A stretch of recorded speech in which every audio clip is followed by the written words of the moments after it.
Welcome back to our channel. నేను మీ కావ్య. మనందరూ కూడా తెలిసిందే తెలంగాణ రాష్ట్రంలో ఉద్యోగులు పడుతున్న తిప్పలేంది అనేది.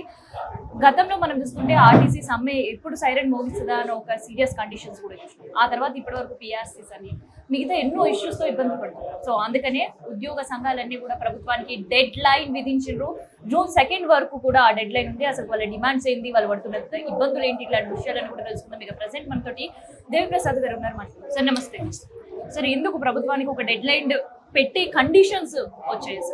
అంటే ప్రభుత్వ ఉద్యోగులకు సంబంధించిన ఉపాధ్యాయులకు సంబంధించిన సమస్యలన్నీ పరిష్కరించాలని ఇప్పటికే మా ఉద్యోగ సంఘాల సహచరులందరూ కూడా ప్రభుత్వానికి అల్టిమేటం ఇచ్చారు.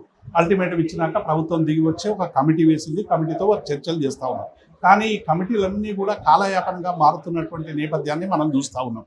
ఇక ముఖ్యమంత్రి గారే స్వయంగా ఏమి ఇవ్వలేనని చేతులు ఎత్తేసినాక ఏ కమిటీ కూడా నిర్ణయం తీసుకునేటువంటి అవకాశం లేదు. కాబట్టి ఇప్పటికైనా ఒక రాజకీయ నిర్ణయం తీసుకోవాల్సినటువంటి అవసరం ఉంది. అందుకే మేము ఇవాళ అన్ని రాజకీయ పార్టీలకు కూడా మేము చేస్తున్న విజ్ఞప్తి ఏంటంటే ప్రభుత్వం మీద ఒత్తిడి పెంచండి. ఇది కేవలం 2-3 సమస్య కాదు, లక్షలాది కుటుంబాల సమస్య, 13 లక్షల మంది కుటుంబాల సమస్య, ప్రత్యక్షంగా పరోక్షంగా 1 కోటి మంది ప్రజల సమస్య.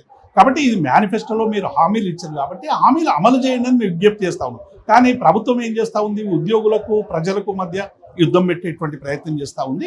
అట్లాగే ఆర్థికేతర ఆర్థికం అని చెప్పి రెండింటిని విడదీసి ఇవాళ పెన్షనర్లను ఒకవైపు, సర్వీస్లో ఉన్నటువంటి ఉద్యోగుల్ని ఒకవైపు విడదీసే ప్రయత్నం చేస్తాం. ఇవాళ 15 నుంచి 18% ఇవాళ కరువు భత్యాన్ని ప్రతి పెన్షనరు, ప్రతి ఉద్యోగి కోల్పోతున్నటువంటి సందర్భం.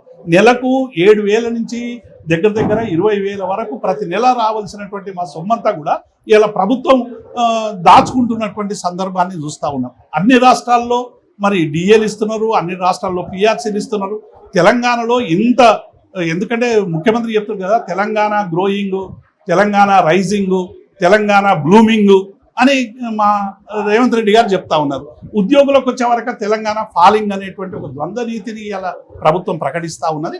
కాబట్టి ఇప్పటికైనా జూన్ 2 అనేటువంటిది ఉద్యోగులం అందరం కూడా తెలంగాణ ఉద్యమంలో పాల్గొని మేమందరం కూడా అనేక త్యాగాలు, జైళ్ళల్లో పోయి లాఠీ చార్జీలు తిని ఇవన్నీ చేసి అనేక త్యాగాలతో తెచ్చుకున్న తెలంగాణకి జూన్ 2 అనేటువంటిది మా అందరికి ఒక పండగ లాంటిది.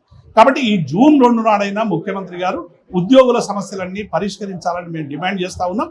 ఒకవేళ జూన్ 2 వరకు ఈ సమస్యల పరిష్కారం కాకుంటే అసలు ఏమేమి డిమాండ్స్ అంటే ప్రధానంగా మేము చేసే మా ప్రధానమైనటువంటి డిమాండ్లు, ఉద్యోగులకు 5 డిఏలు వెంటనే రిలీజ్ చేయాలి.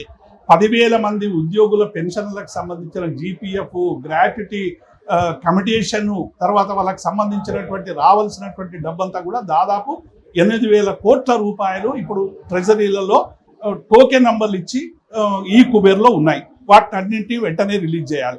పిఆర్సీ జూలై 23 అయిపోయింది. గత ముఖ్యమంత్రి, గౌరవ ముఖ్యమంత్రి కేసీఆర్ గారు పిఆర్సీతో పాటు 5% ఒకవేళ లేట్ అవుతుందేమో 5% ఇంటీరియం రిలీఫ్ ఇచ్చిండు. ఒకవేళ పిఆర్సీ వెంటనే ప్రకటించాలి, లేకుంటే ఇంటీరియం రిలీఫ్ 10% వెంటనే ప్రకటించాల్సిందిగా కూడా మేము డిమాండ్ చేస్తా ఉన్నాం. ఉద్యోగ సంఘాలను పిలిపించండి, ఉద్యోగ ఉపాధ్యాయ సంఘాలను పిలిపించి వారితో చర్చించి 57 డిమాండ్లు ఏ డిమాండ్లు అయితే పెట్టిర్రో ఆ డిమాండ్లన్నీ పరిష్కరించాల్సిందిగా మేము డిమాండ్ చేస్తా ఉన్నాం. ఉద్యోగుల ఉపాధ్యాయ సంఘాలకన్నీ వెన్నుదన్నుగా ఉండడానికి ఒక సామాజిక బాధ్యతగా మేము నిర్ణయించుకున్నాం. ఎందుకంటే మేము ఒక 35 ఏళ్ళు ఉద్యోగ సంఘాల్లో పనిచేసినాం. ఆ ఉద్యోగుల ప్రేమతో నాయకులుగా ఎదిగినటువంటి వాళ్ళం. కాబట్టి ఆ ఉద్యోగుల ప్రేమను ఇంతకాలం ఎదిగినటువంటి నాయకులుగా మేము వారి కోసం ఎంత దూరమైనా వెళ్ళడానికి సిద్ధంగా ఉన్నామనేటువంటి విషయాన్ని చెప్తా ఉన్నాం. కానీ కాంగ్రెస్ పార్టీ నాయకులు ఇలా ప్రచారం చేస్తూ ఉన్నారు, ఉద్యోగుల్లో రాజకీయంగా విభజించే ప్రయత్నం చేస్తున్నారని చెప్పి ఆది శ్రీనివాస్ గారు అన్నారు. మేము ఎక్కడ కూడా ఉద్యోగులు మీరే 2 జేఏసీలను పిలిపించి మీరే ప్రోత్సహిస్తున్నారు. మేమేం మమ్మల్ని పిలిపియండి, మాతో చర్చలు జరపండి అని మేము ప్రభుత్వానికి చెప్తలేము. ప్రజా సమూహంలో ఒత్తిడి తీసుకురావడానికి, వాళ్ళకు వెన్నుదన్నుగా ఉండడానికి, వాళ్ళు ఒంటరిగా లేరు. టీఎన్జీఓలు అంటే వీరోచితమైనటువంటి పోరాటం చేసి తెలంగాణ రాష్ట్రం సాధించుకోవడంలో ఒక గొప్ప పాత్ర పోషించినటువంటి ఉద్యోగులు ఆందోళనలతో ఉంటే, ఆవేదనతో ఉంటే, కన్నీళ్లుగా అరుస్తుంటే వాళ్ళకు అండగా ఉండకుండా మేము నిద్ర ఎట్లా పోతామని భావిస్తున్నావు రేవంత్ రెడ్డి. డెఫినెట్ గా వాళ్ళ సమస్యలన్నీ పరిష్కరించాలని డిమాండ్ చేస్తారు. ఒక పక్క సమస్యలు పరిష్కరించాలని డిమాండ్లు చేస్తున్నారు, డెడ్ లైన్ విధించారు. కానీ సీఎం మాత్రం హ్యాండ్స్ అప్, డబ్బులు లేవు అని చాలా క్లియర్ కట్ గా చెప్పారు. మరి ఏంది ఇచ్చే ముఖ్యమంత్రి ఉంటే డెడ్ లైన్ ఎందుకు పెడతామమ్మా?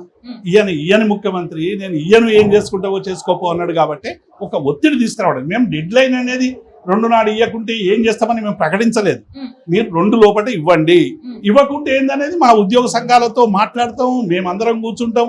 అవసరమైతే ప్రజాక్షేత్రంలో ఇప్పుడు తెలంగాణ ఉద్యమ సందర్భంగా కూడా ఒక్క వర్గం చేయలే ఉద్యమం, అన్ని వర్గాలు కూడా వివిధ రకాలుగా ఒత్తిడి తెచ్చేటువంటి ప్రయత్నం చేశారు.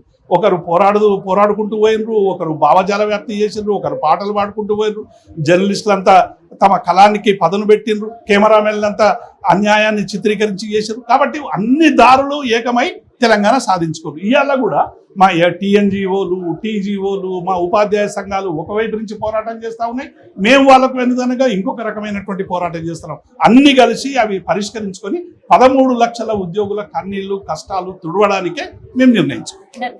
సో ఉద్యోగ సంఘాలు మాత్రం తీసుకున్న డెసిషన్ మనం చూస్తున్నాం. మరి జూన్ 2 వరకు కూడా గవర్నమెంట్ ఎట్లాంటి సొల్యూషన్స్ తో ముందుకు వస్తుందా, లేదంటే ఇంతకుముందు ముఖ్యమంత్రి చెప్పినట్టే చేతులు ఎత్తేసి ఇంకా మాకు సంబంధం లేదని చేతులు దులుపుకునే ప్రయత్నం చేస్తారా చూద్దాం.